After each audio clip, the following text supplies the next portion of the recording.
Ao anunciar a 10ª praga que traria sobre o Egito, Jeová deu também uma ordem especial aos israelitas quando eles ainda viviam sob dura escravidão naquele país. Por meio do seu profeta Moisés, Deus disse aos israelitas que deveriam abater um carneirinho ou um cabrito entre o pôr do sol e a noite no dia 14 do mês de Abibe, de acordo com Êxodo capítulo 12, versículo 6. Deve-se ressaltar, primeiramente, que no calendário hebraico, o dia era contado a partir do pôr do sol até o pôr do sol seguinte. A expressão entre o pôr do sol e a noite, que em hebraico significa literalmente entre os dois anoiteceres, denota o tempo logo após o pôr do sol, quando a luz diminui, mas a noitinha ainda não está completamente escura. Concernente ao mês de Abibe, após o exílio dos judeus em Babilônia, o mês primaveril de Abibe teve o seu nome mudado para Nisan, sendo este o nome atribuído ao mesmo mês segundo o calendário assiro-babilônio. Abibe, ou Nisan, corresponde aproximadamente à segunda quinzena de março e à primeira quinzena de abril. Era o primeiro mês do ano sagrado dos israelitas, de acordo com o relato de Êxodo capítulo 12, versículo 1, capítulo 13, versículo 4 e também Deuteronômio, capítulo 16, versículo 1. Jeová também ordenou que aspergissem um pouco do sangue do animal nas laterais e na viga superior da entrada das suas casas. Os israelitas deveriam comer a carne assada do animal naquela mesma noite, juntamente com pães sem fermento e ervas amargas. Deveriam comer às pressas, com o cinto na cintura e as sandálias nos pés.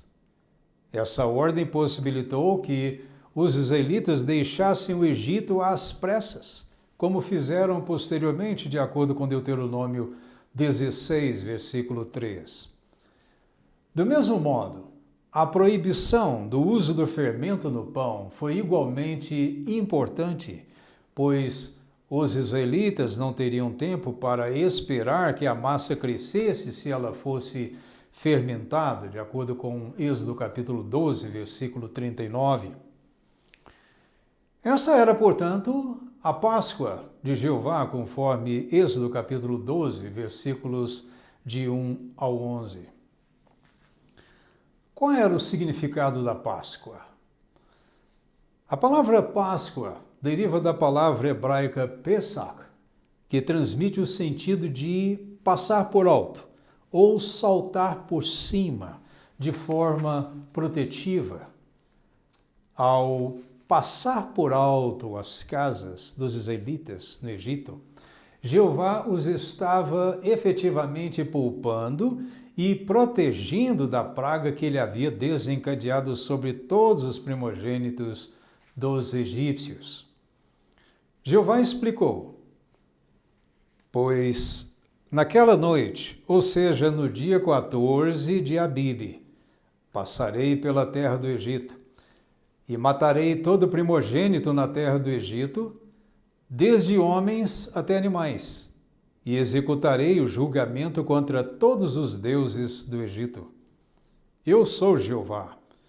O sangue servirá de sinal para vocês nas casas em que estiverem.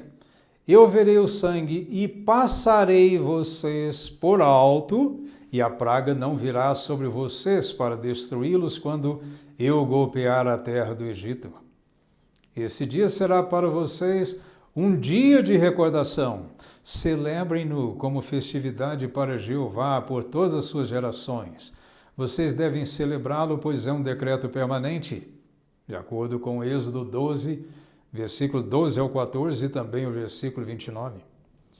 Ele também disse aos israelitas: quando vocês entrarem na terra que Jeová lhes dará, assim como ele declarou, realizem essa celebração. E quando os seus filhos lhes perguntarem: o que significa essa celebração para vocês?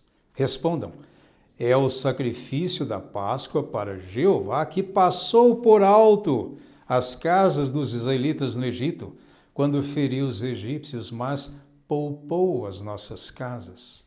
Êxodo 12, versículos 25 ao 27. Após Jeová golpear todo primogênito na terra do Egito, Faraó se levantou no meio daquela noite e rapidamente mandou chamar Moisés e Arão, dizendo-lhes que tirassem imediatamente os israelitas de seu reino, junto com tudo que lhes pertencessem. Além disso, os próprios egípcios começaram a pressionar os israelitas para que partissem logo, porque, como disseram, a bem dizer, já estamos todos mortos. Êxodo capítulo 12, versículos 30 ao 33. Assim, os israelitas partiram e desde então começaram a celebrar o fato de que Jeová os tirou da terra do Egito na época determinada, de ano em ano, ou seja, no dia 14 de Abibe. Naquele mesmo dia, Jeová tirou os israelitas e as suas multidões da terra do Egito. Deste modo, a Páscoa se tornou um memorial ou um dia de recordação da libertação deles da escravidão egípcia. De acordo com Êxodo 12, versículos 14, 42 e 51, capítulo 13, versículos 3, 4 e 10, capítulo 6, versículos 6 ao 8, Levítico 23, versículo 5, Números 9, versículos 2 e 3, Deuteronômio 16, do versículo 1 ao 3. Enquanto os israelitas viajavam pelo deserto em direção à terra prometida, Jeová lhes deu mais instruções relacionadas à celebração da Páscoa. Ele lhes disse: não lhes será permitido oferecer o sacrifício da Páscoa em nenhuma das cidades que Jeová seu Deus lhe dá, mas somente no lugar que Jeová seu Deus escolher para ali fazer residir seu nome. Você deve oferecer o sacrifício da Páscoa ao anoitecer, assim que se puser o sol, na data da sua saída do Egito. Você deve cozinhar o sacrifício e comê-lo no lugar que Jeová, seu Deus, escolher. E de manhã você pode voltar para a sua tenda. Deuteronômio 16, versículos 5 ao 7. O lugar onde os israelitas teriam de celebrar a Páscoa assim que se estabelecessem na terra prometida resultou ser Jerusalém, a cidade que Jeová havia escolhido dentre todas as tribos de Israel como o lugar para pôr o seu nome, conforme os relatos de 1 Reis, capítulo 11, versículos 32 e 36, e capítulo 14, versículo 21. Além disso, a celebração da Páscoa teria de ser imediatamente seguida pela festividade dos pães sem fermento, com duração de 7 dias, de acordo com o registro de Levítico 23, versículos 4 ao 8. Por fim, tornou-se obrigatório que todos os varões israelitas viajassem para Jerusalém 3 vezes por ano para assistir a essas principais festividades. A festividade dos pães sem fermento, que incluía a Páscoa, realizada na véspera, a festividade das semanas, mais conhecida como festividade de Pentecostes, e a festividade das barracas, ou dos tabernáculos, conforme Deuteronômio 16:16 e Êxodo 34, versículos 23 e 24. Tendo nascido numa família de judeus, os pais terrestres de Jesus costumavam deixar a cidade de Galileia, de Nazaré, onde moravam, para fazer essas longas viagens a Jerusalém com ele, para assistirem a essas 3 festividades anuais, conforme o registro de Lucas 2, versículos 39 ao 43 e Mateus capítulo 1, versículos 18 ao 21. Como judeu natural, nascido de uma mulher judia, Jesus também estava debaixo de lei, mesmo depois de se tornar adulto. Portanto, ele nunca deixou de viajar para Jerusalém a fim de celebrar ali a Páscoa e as outras festividades obrigatórias, conforme Gálatas 4, versículo 4, João 2, versículos 13 e 23, capítulo 5, versículo 1, capítulo 7, versículos 1, 2, 10 e 14.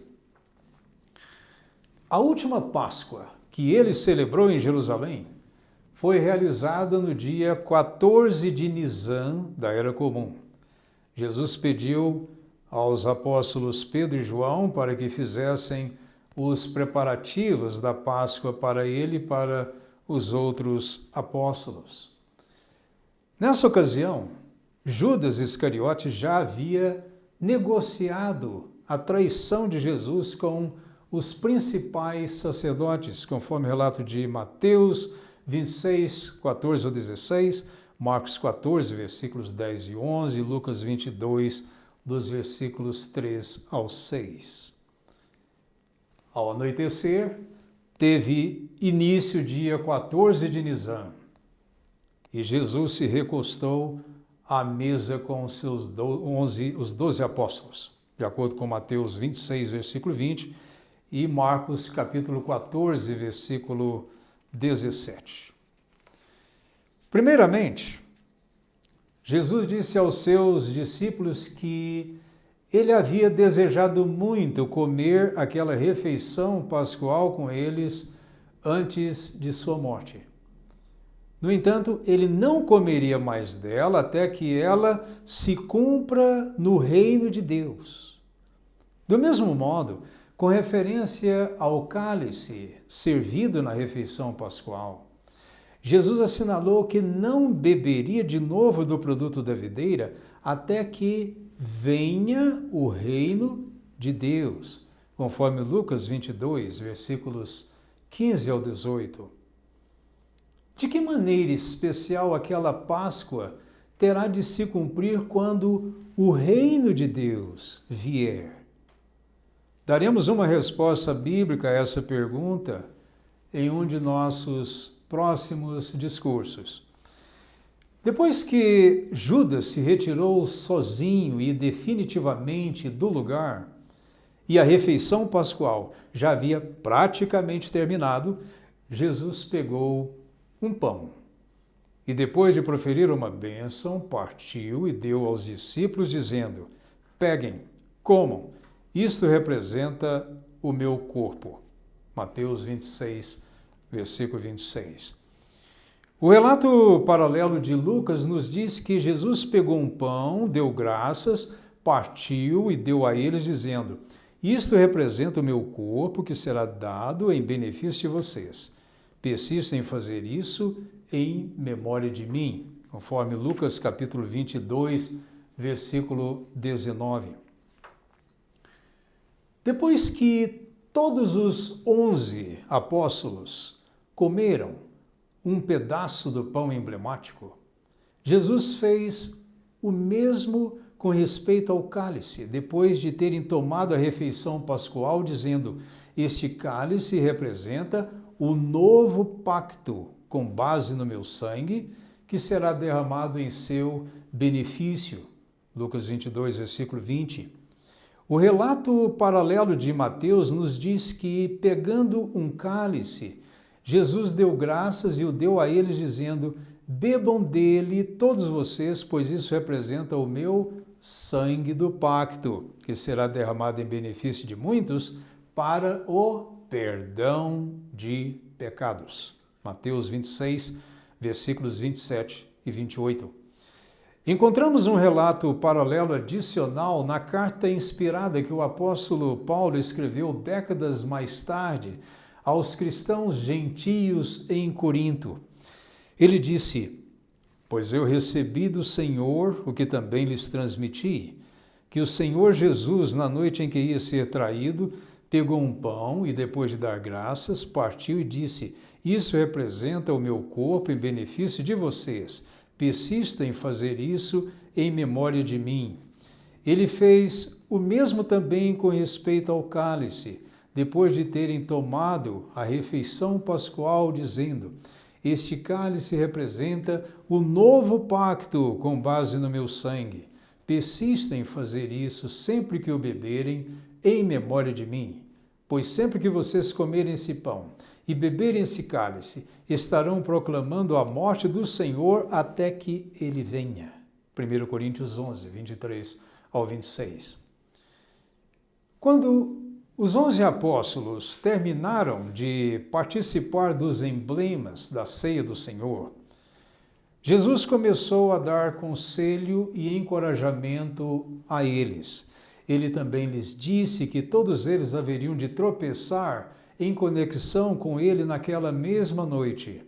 Também acrescentou que antes que um galo cantasse, Pedro o negaria 3 vezes, conforme João 13, versículos 33 ao 38, Mateus 26, do 31 ao 35, Marcos 14, do 27 ao 31 e Lucas 22, dos versículos 31 ao 34.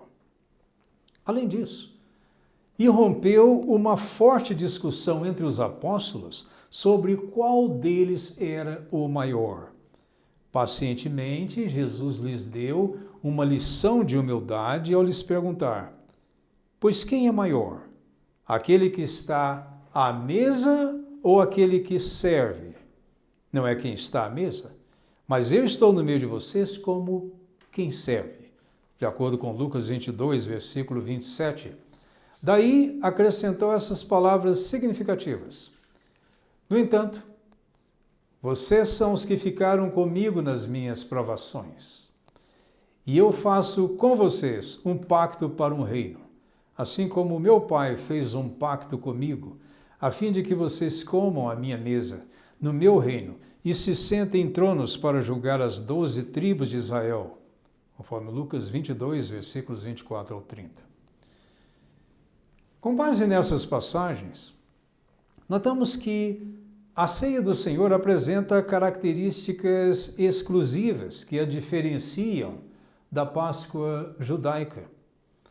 Apenas para destacar algumas, a ceia consiste apenas de um pão sem fermento e um cálice de vinho tinto, que representam o corpo e o sangue de Jesus oferecidos em sacrifício para o perdão de pecados.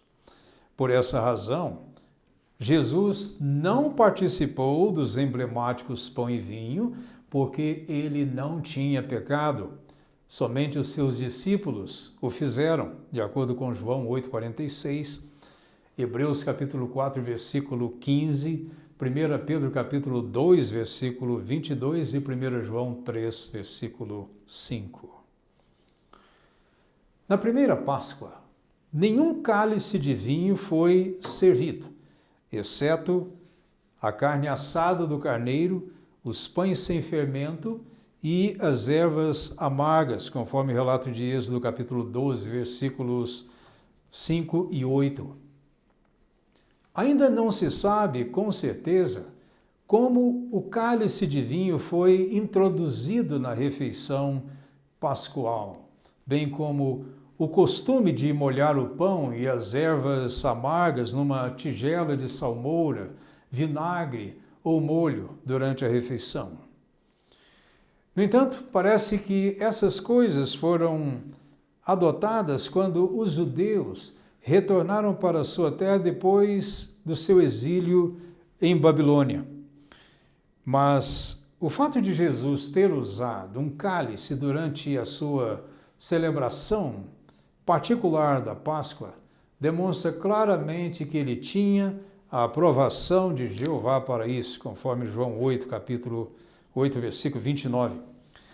Vale também ressaltar que o que havia no cálice servido na refeição pascual não era suco fresco de uva, pois o auge da estação da colheita de uva era no verão, durante os meses de julho, agosto e setembro. A celebração da Páscoa ocorria 7 meses mais tarde, na primavera do ano seguinte.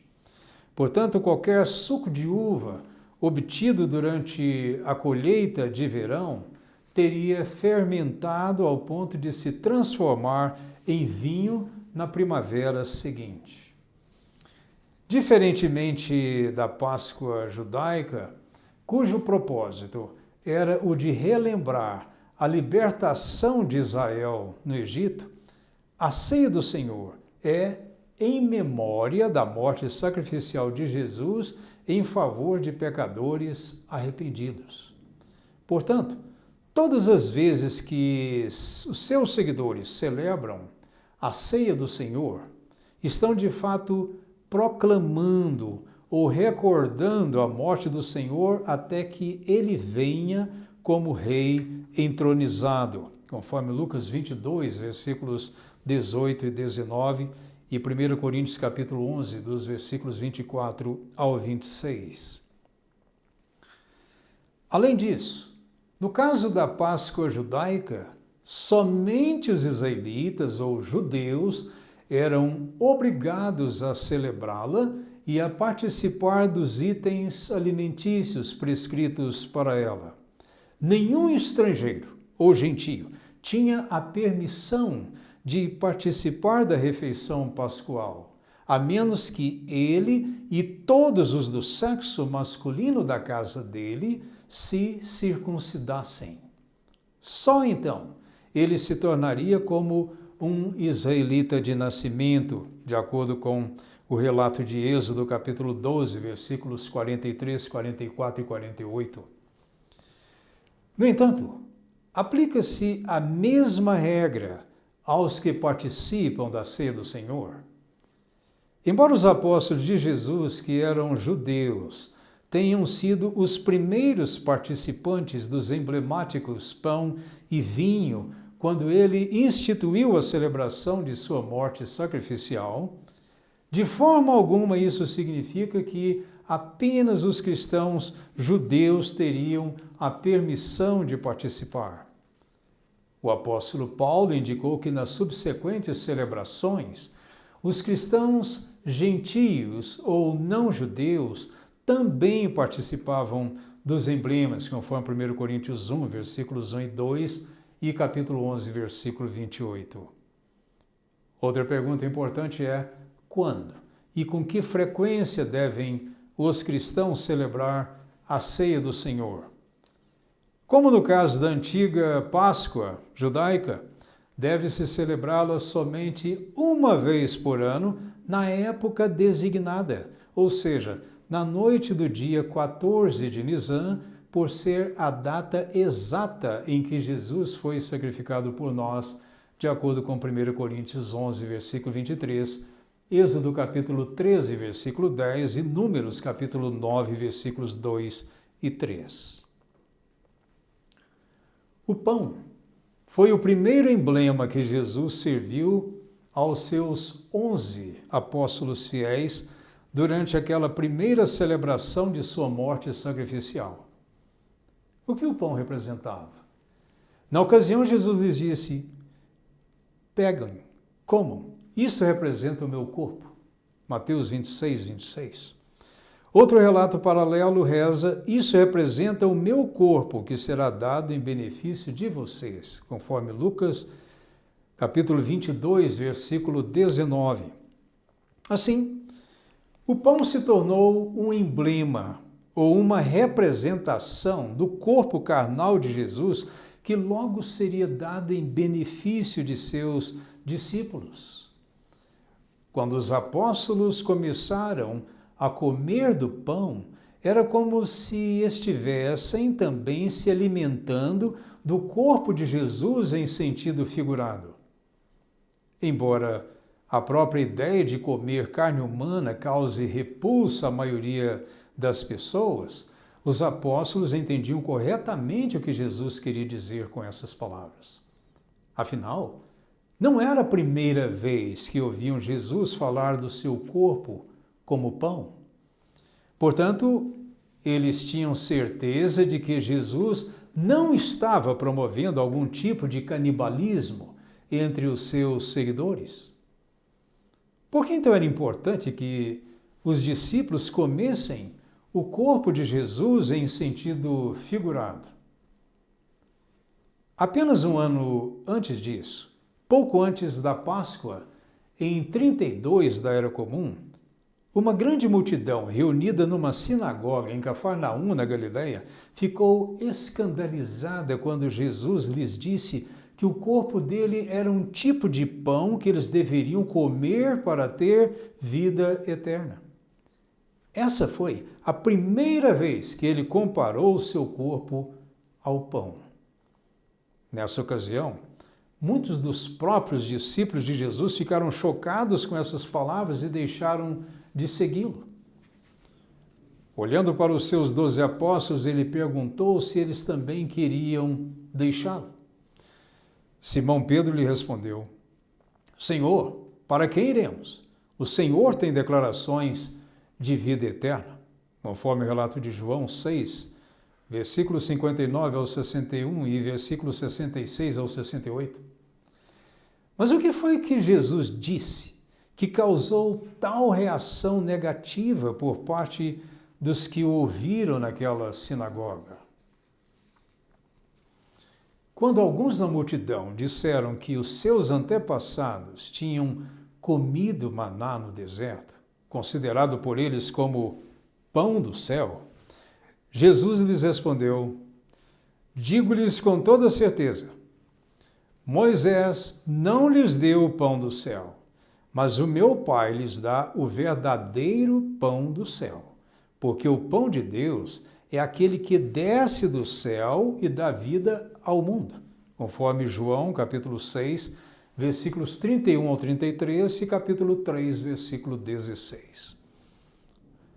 Notem que este pão de Deus dá vida não apenas aos cristãos escolhidos, mas também a todos os do mundo da humanidade que comerem dele e que têm a esperança de viver para sempre na terra sob o reino de Deus, de acordo com 1 João 2, versículo 2, Mateus capítulo 5, versículo 5 e Salmo 37, versículo 29.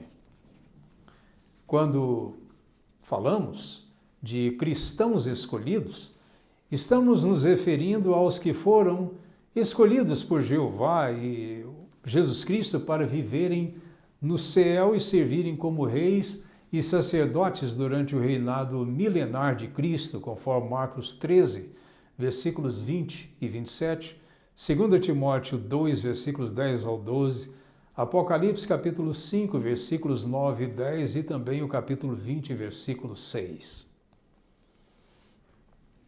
Jesus prosseguiu dizendo às multidões em Cafarnaum: Eu sou o pão da vida. Quem vem a mim não terá mais fome, e quem exerce fé em mim nunca mais terá sede. João 6,35. Portanto, o pão da vida está disponível a quem quiser comer dele. Essa oferta não é restrita a nenhum grupo de cristãos em particular. Ela está disponível a todos. Porém, é essencial ter fé em Jesus e tornar-se um genuíno e batizado seguidor de seus passos, a fim de desfrutar das propriedades vivificantes desse pão espiritual, conforme João 3, 16 e 36, capítulo 6, versículos 40 e 47, e Mateus 28, versículo 18 ao 20, e 1 de Pedro 2, versículo 21. Em seu discurso, Jesus também acrescentou: Eu sou o pão da vida. Seus antepassados comeram maná no deserto, no entanto, morreram. Este é o pão que desce do céu para que todo aquele que comer dele não morra. Eu sou o pão vivo que desceu do céu. Se alguém comer deste pão, viverá para sempre, quer no céu, quer na terra.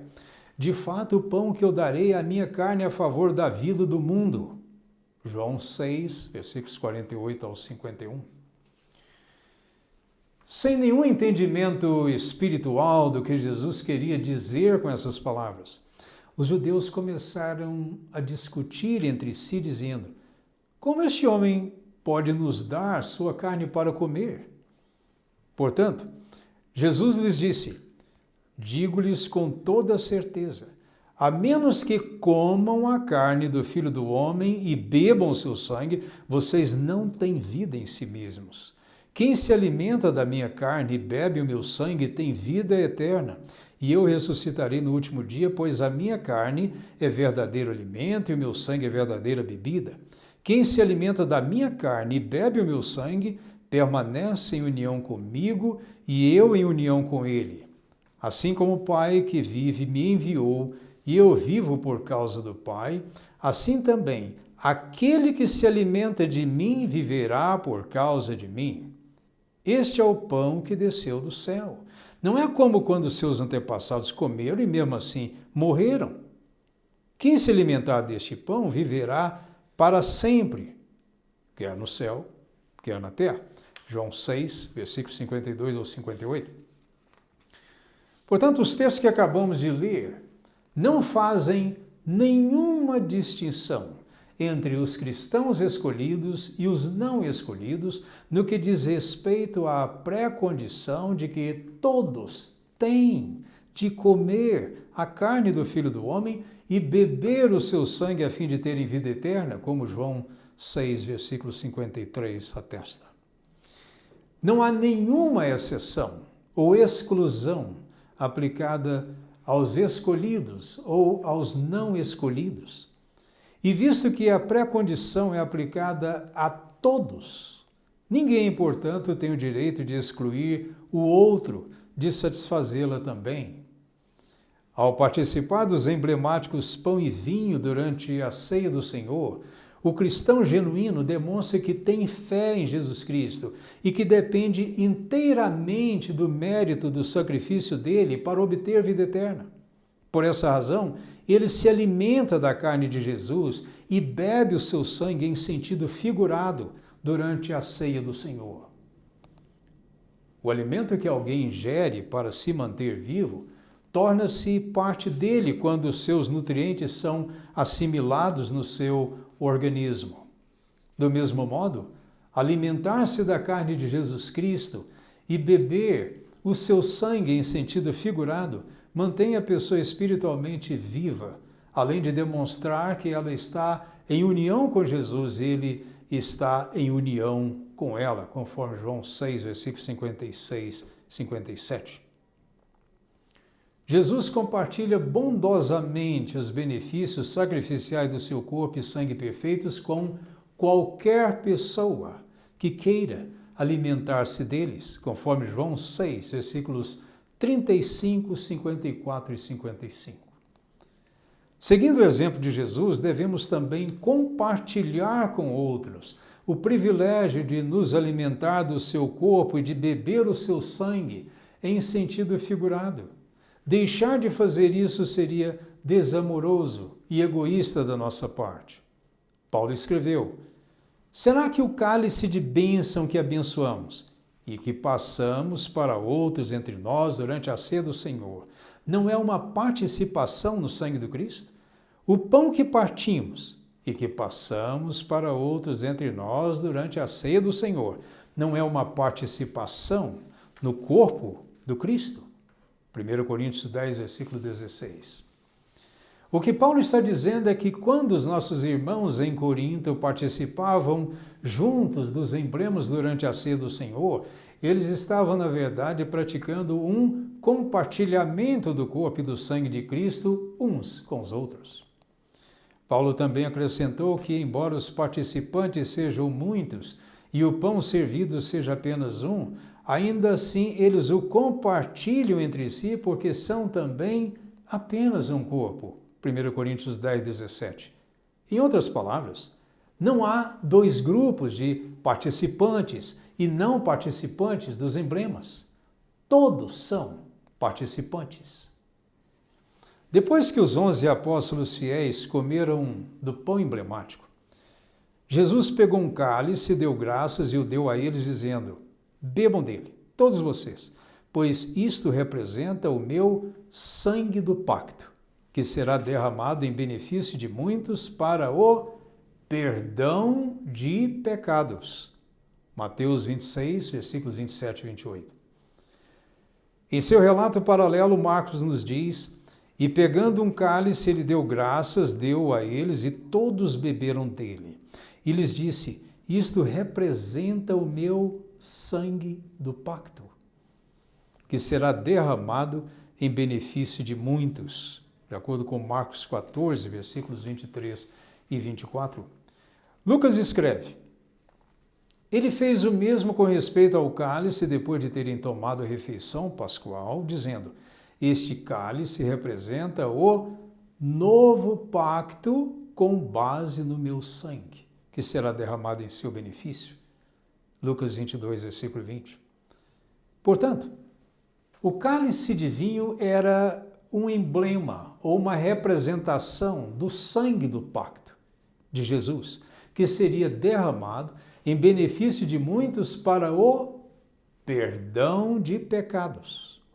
Notem que a finalidade do sangue do pacto ou do novo pacto, com base no sangue de Cristo, não é ungir ou escolher um cristão para ir para o céu, mas exclusivamente perdoar pecados.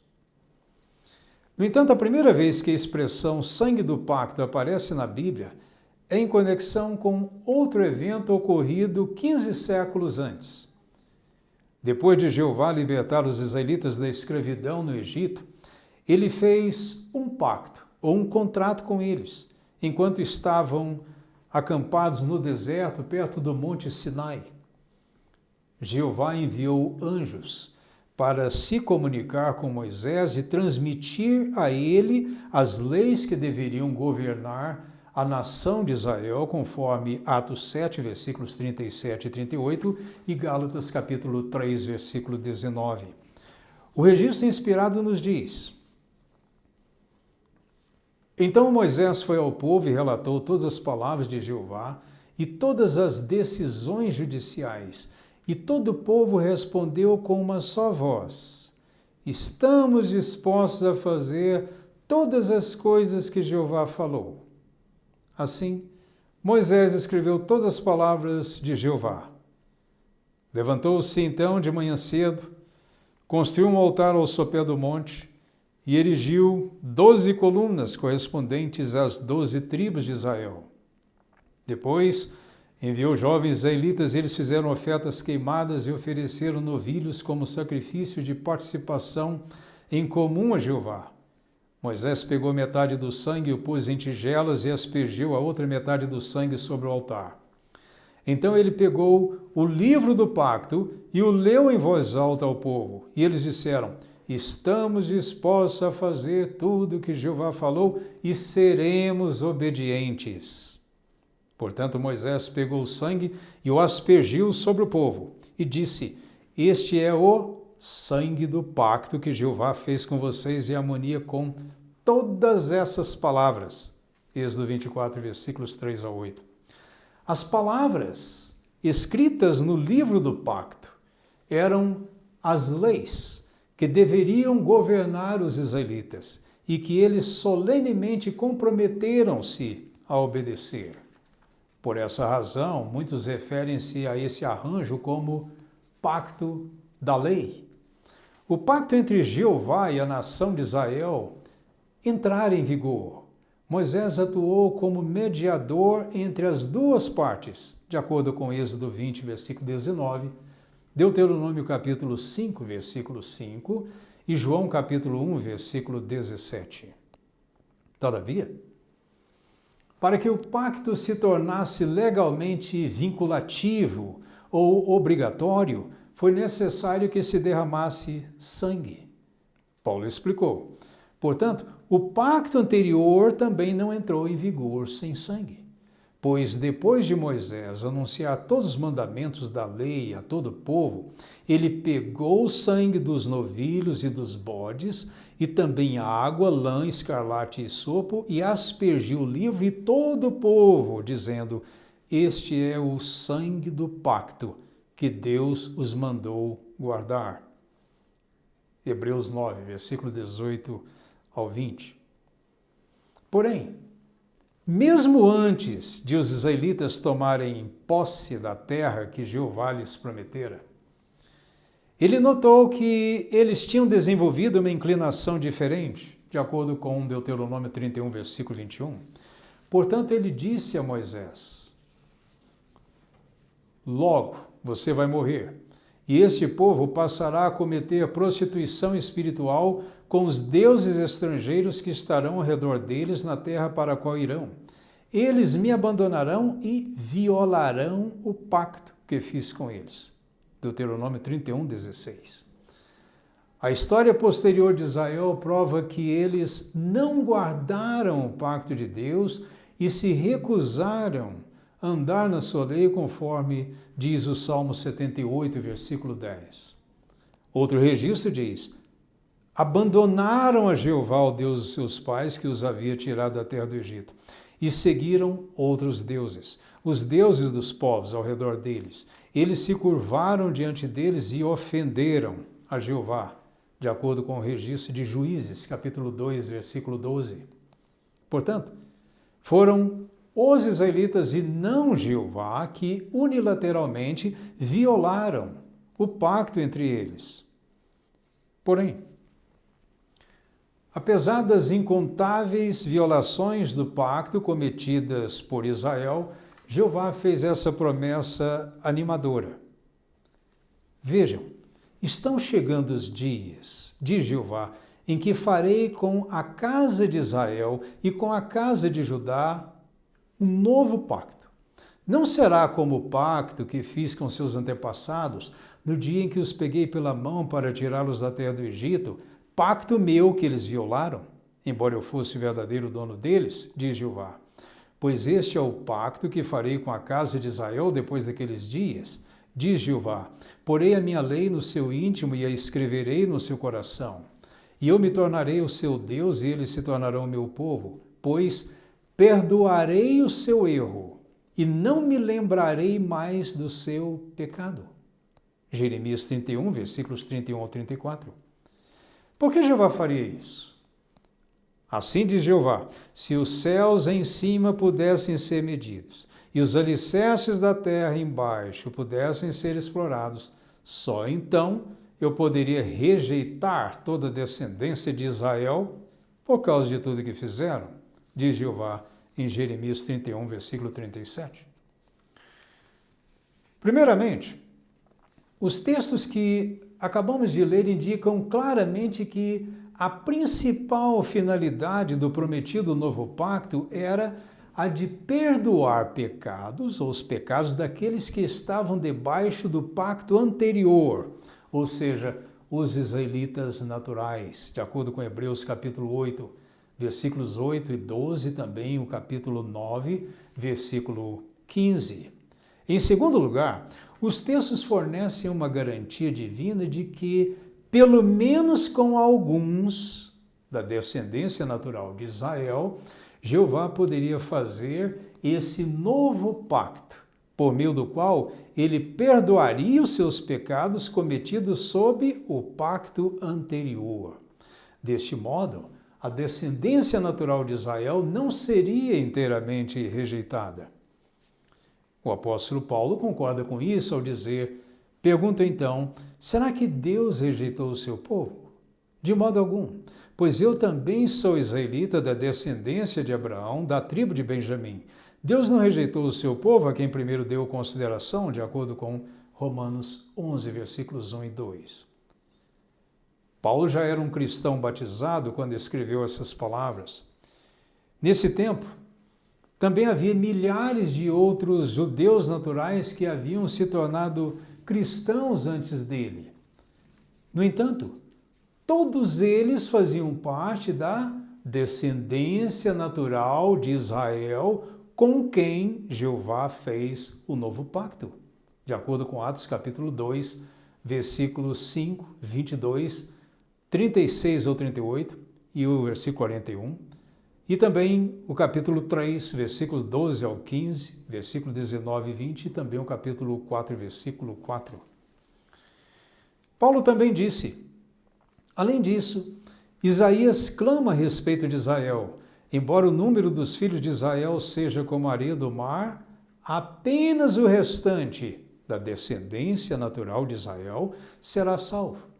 Também, conforme Isaías predisse, se Jeová dos exércitos não nos tivesse deixado uma descendência, teríamos ficado como Sodoma e nos teríamos tornado semelhantes a Gomorra.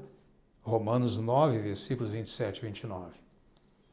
De fato, nos dias de Paulo, havia um restante da descendência natural de Israel que tinha sido escolhido por meio da bondade merecida de Deus, conforme Romanos 11, versículo 5 e Tiago capítulo 1, versículo 1.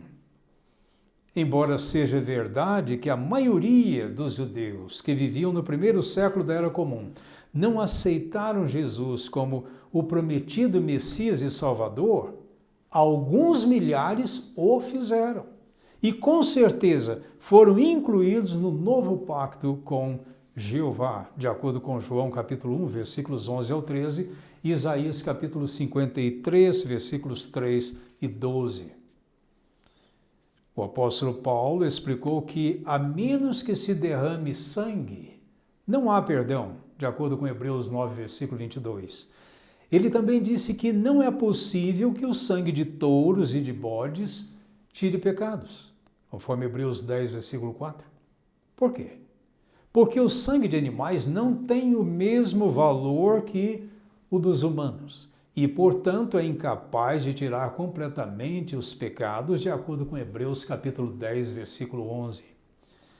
Concordemente, o novo pacto com a descendência natural de Israel teria de entrar em vigor com base no sangue de Jesus, porque só ele poderia prover um resgate correspondente por todos os pecadores, de acordo com Lucas 22, versículo 20 e 1 Timóteo capítulo 2, versículos 5 e 6. Além disso, somente o sacrifício do corpo perfeito e sem pecado de Jesus e o derramamento do seu sangue vital poderiam eliminar de forma permanente os pecados daqueles que se arrependem, conforme Hebreus 10, versículos 10, 12 e 14, e também o capítulo 9, versículo 12.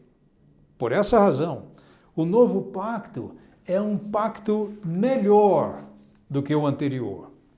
Conforme Paulo explica, Jesus obteve agora um serviço mais excelente do que Moisés, porque ele é também o mediador de um pacto correspondentemente melhor, que foi estabelecido legalmente com base em promessas melhores, de acordo com Hebreus 8, versículo 6 e também o capítulo 7, versículo 22. Paulo também nos diz que Jesus se tornou sumo sacerdote perpétuo após a sua ressurreição e ascensão de volta ao céu, de acordo com Hebreus 4, versículos 14 ao 16, capítulo 5, versículos 5, 6 e 10, capítulo 7, versículos 26 e 27 e também o capítulo 8, versículo 1. Após Jesus apresentar o valor do seu sangue sacrificial ao seu Pai no céu, o novo pacto entrou em vigor e cancelou o velho pacto com a nação de Israel, de acordo com Hebreus 9, versículos 11 e 12, capítulo 8, versículo 13 e 1 de Pedro 2, versículo 24. A partir daí, todos os judeus naturais que exercessem fé em Jesus e na sua morte sacrificial não estavam mais debaixo da estrita autoridade do velho pacto da lei, pois ele havia sido removido e pregado na estaca com Cristo, chegando deste modo ao seu fim, de acordo com Romanos capítulo 10, versículo 4 e Colossenses capítulo 2, versículo 14.